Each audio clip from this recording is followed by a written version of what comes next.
Kwa hivyo ni wajibu wa kila Muislamu na kila Mtanzania kuiombea nchi yake na taifa lake kwa ujumla, na jambo kubwa ambalo tunatakiwa kuiombea nchi, amani, utulivu na usalama na maisha yaliyo mazuri. Kwa kumalizia,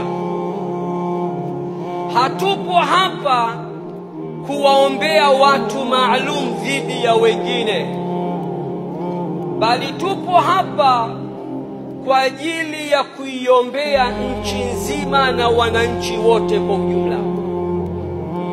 Hata wale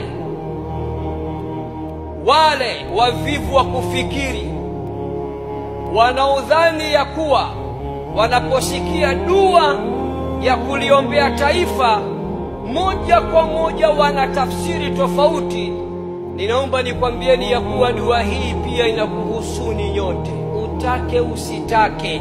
Tupo hapa kuombea Watanzania zaidi ya milioni 60 na kuiombea Tanzania na viongozi wake kwa ujumla.